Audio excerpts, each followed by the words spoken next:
Thank you very much for giving me the opportunity to present the Oxford Rare Disease Initiative here today, and for the kind introduction, Flora. So, Oxford Rare Disease Initiative, new ways for patient organizations to get involved.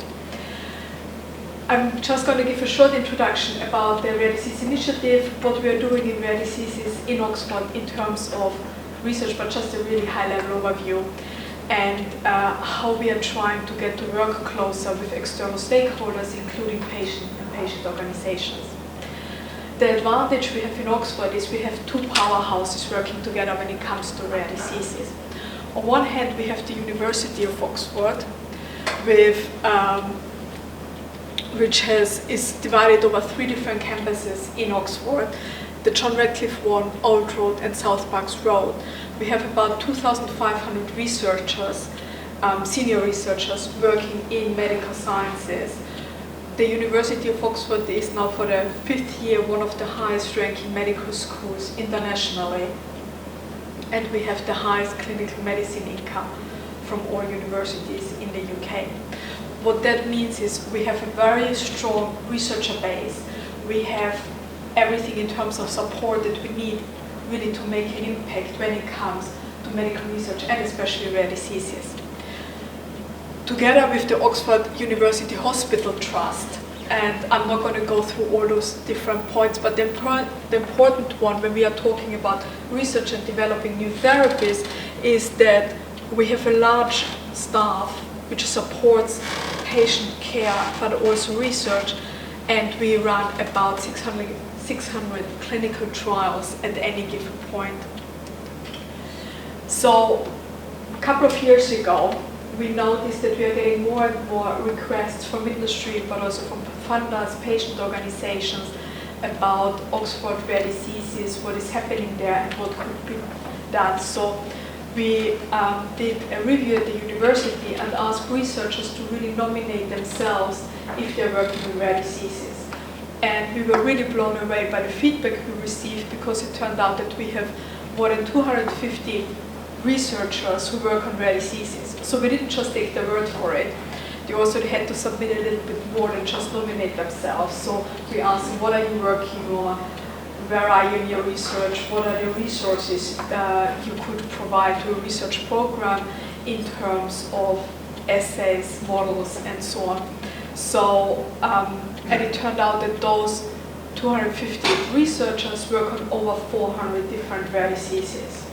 Now, you know, the number for rare diseases is very large, so this is, you know, not even a dent, but for a single institution, that is a very big network. This is probably too small for you to see, and it's only to give you a little bit of an impression. So those are the different university departments and where those researchers are located. And the take-home message really for that is it's across the board. So we are looking at rare diseases in many different fields. So if you're working on a rare disease, if you're representing a patient organization, it is worth taking a look, because there's a very good chance we will have expertise in it.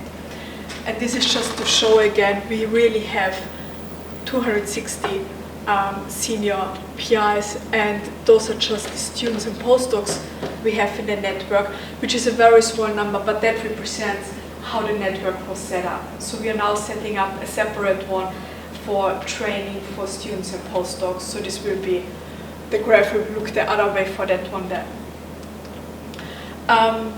Still, for the rare disease researchers are located at all these different departments with the different expertises. Of course, the experts that we have follow a little bit Oxford's areas where we really have core strengths. And this is just a small overview. So we're very strong in information. We have about 1,000 scientists working in the medical sciences division on immunology and inflammation, and we have one of the largest academic programs in vaccine discovery. Neuroscience is especially strong in Oxford.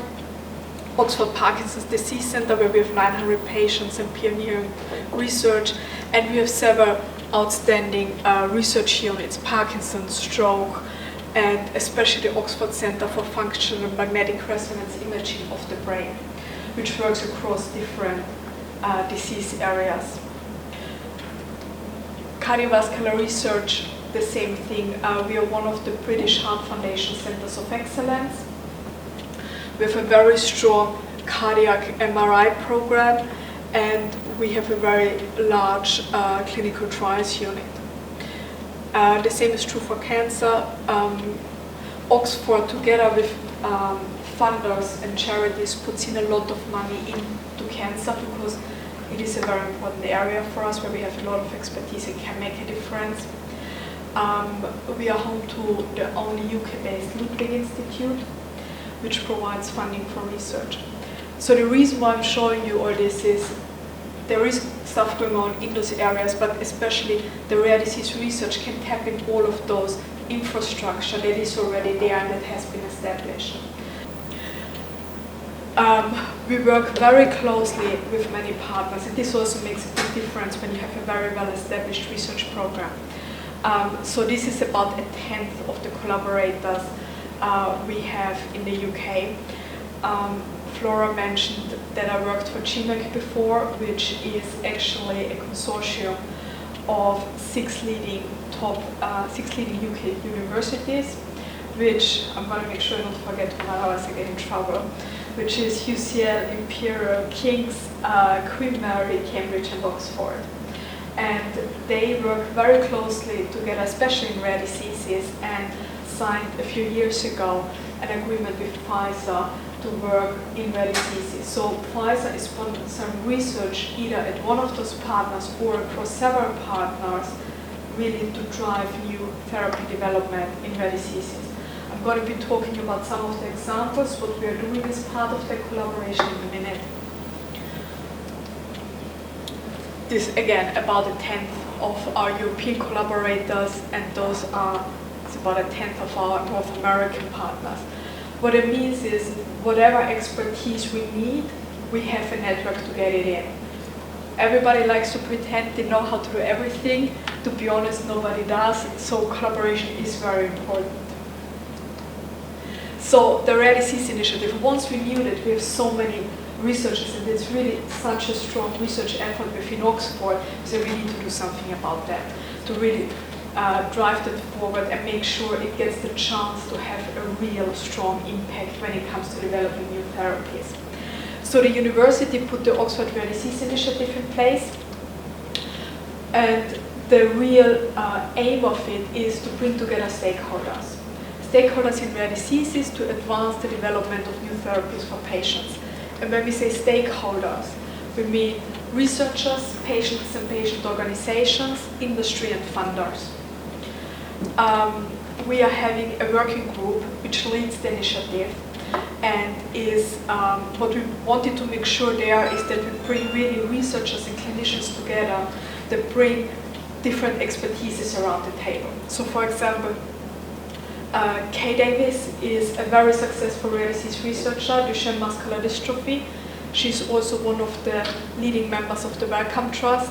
Jenny Taylor ran the Oxford whole genome and exome sequencing programs, also the 10,000 genome program. She was the Oxford lead for that, and is now playing a very strong role in the 100,000 genome program, which focuses specifically on rare diseases and cancer. Because of that, we are tapping in Oxford into a very strong base when it comes to patient data, sequencing, and because of the identifying new targets. Matthew Wood, Francis Platt are two of our leading rare disease researchers, and Chas Bountra, who is the Chief Scientific Officer of the Structural Genomics Consortium. So how do we work with external stakeholders? We have a website which tells people who we are, what we do, and how to work with us. It also tells people about the events we are organizing. This is the current website. This is going to be completely overdone and updated come autumn this year. And that has to do with the next implementation of what we are doing as part of the Rare Disease Initiative. And I'm going to be talking about that in a minute. We also organized networkings and showcases events. So in 2015, We had the Oxford Rare Disease Conference, which was the first one we did, which was a great success. We had 2 days of talks. We had a lot of patient organizations who attended, who also exhibited there, made sure that they got to talk to companies, to funders, to industry, to really make their case there. They also gave presentations. And we also had a poster session there, so this is Kay with the winner of the poster award, which was on ataxia research. We also go out every year and exhibit at drug congress conferences in Europe and tell people what we're doing in Oxford to make sure that people know that there's this expertise, that they can tap into it and how to work with us. So, ways for patient organizations to get involved. I talked a little bit earlier about the work we are doing with Pfizer. And the Pfizer collaboration started about 3 years ago. And what Pfizer does is essentially, they say to the universities, what are you doing in rare hematological disorders, for example, or rare neuromuscular disorders? And then the universities put forward project proposals, which are then being reviewed. So one of the first ones that was funded was actually a collaboration in Friedreich's ataxia. And what was really fantastic about that was this was very much driven by Ataxia UK. So Ataxia UK approached Pfizer and said, we know that you have this program going on. We have identified 3 researchers, which in our opinion are the key researchers in the field. Those 3 people need to work together in order to make a real impact in Friedreich ataxia research. If they come up with a project, would you be interested in looking into it? And of course, Pfizer was. Those 3 researchers were located at Oxford, Imperial, and UCL. Ataxia UK brought them together for a brainstorming session. They said, yeah, we can absolutely do something together. They had very complementary expertises. So for example, at Oxford, what we have with Michele Rufino is we have the basic research expertise in Friedreich ataxia. He has developed cell models and can test new compounds to see the effect in Friedreich ataxia very quickly. UCL and Imperial, they come with the patient experience. And because their patient cohorts are there, they work a lot with patients, they know exactly what is needed in terms of treatments, what patients are looking for. That would not have happened without Ataxia UK, I have to say. And we are not just talking about a patient organization sponsoring research. They did much more than that. They were the driving force behind getting those 3 people together. Ataxia was the driving force behind it. They were also the ones who approached Pfizer, made sure that in that case Pfizer operated very much as a funder, but also to ensure that the research is highly translational. This is not so much looking at academic interest. This is where we are at the moment with the research. This is where we need to go to take it to the next level in terms of drug development. What is the most direct route? And Pfizer was heavily involved in working with those 3 researchers in coming up with the project plan in order to ensure this is the direct line. What's also really important is getting so many partners around the table who haven't worked together. You need really people to keep it together, because there will always be points where you say, can we really work together? And Ataxia UK was fantastic there, and also making sure that we meet all deadlines in terms of funding, applications, and so way beyond the funder. Ataxia UK is also an equal partner in that relationship when it comes to us sharing information. So I'm going to talk about it in a little bit later, but this is not so much thank you for the grant. We will send you an update in a year. This is really regular updates. They can call us up anytime they have questions. We also under CDA with them, so it's a very different relationship. We heard earlier from Heather a little bit about patient organizations and getting involved in research, and a lot of the things you said really resonated with me, especially when it came to taking, for the patient organization to really take credit for what they have done. And I think this is really important. And also to having input beyond providing funding. It's the expertise on one hand. So what we are trying to do in Oxford at the moment is, I was talking a little bit about Oxford Rare Disease Initiative version 2. So what we want to do now is we want to expand what we have done in version 1, which was very much in response mode, because there was so much interest coming in from industry for us to set up collaborations and start research projects. So what we want to do now is we want to expand our network. We want to get more patient organizations involved who provide also the expertise. And it's essential that patients and patients' organizations share their expertise. And patient registries are fantastic for it. Not just in order to get an idea of who are the patients, who could we approach when it comes to a clinical trial, but also if you have any questions, if you need to know what the patients think, what they want, you have a list of people you can approach. Okay, great, thanks. On sharing the expertise, it's attending meetings, sharing expertise. We are planning the next Oxford Rare Disease Conference for 2017. Invitations have not gone out yet. We also haven't approached speakers yet. We are just about getting ready for that. Again, this is going to come in autumn 2017. And it's really one of the things, if you want to be involved, if you want to exhibit there, if you want to talk there, please by all means let me know. My contact information is at the end of the presentation. I also have business cards here.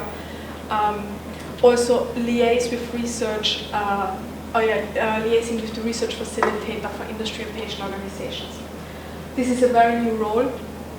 I hope the person will be imposed soon. We just got the funding for that person. And they are going to be really, their job is really going to be to establish the network of patient organizations and listen to patients' organizations, what they want and how they would like to get involved. Also participating. So I was talking about the Ataxia UK example. We would like to see many more than like that. Also, so if you want to initiate something, and this doesn't have to be a 3-university large research collaboration. If there are people at Oxford where they're working in your field, and it would be good to liaise with them, to get in touch with them, just to exchange information and ideas, please do let us know. We are also working on a range of ways to support rare disease research beyond expertise and participation. What Ataxia UK did was fantastic. They did put some funding towards the research costs, to be fair, but it doesn't have to be like that. So one of the models which does go into the funding angle we would like to run is a crowdfunding platform, which will go up again in autumn with the new website. This is going to be for people who want to support a specific research project. In the first instance, we are only going to put research projects out there for which we have an industry partner, because like that we can guarantee that all the due diligence has been done on the project.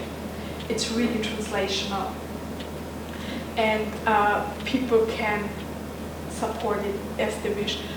Patient organizations, we are going to approach them on an organizational level rather than just a crowdfunding level to see if they want to get involved as a partner, as Ataxia UK did, rather than just donating some money online.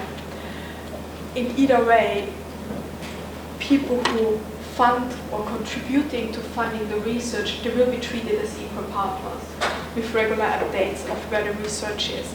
I really like the idea earlier of the family days where you come and visit the researchers in the lab. So this is definitely something we will look into it for the different projects.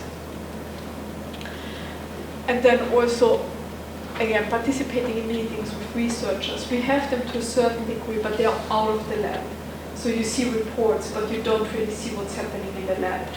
And again, receiving the research updates, which are going to be as a neutral partner level.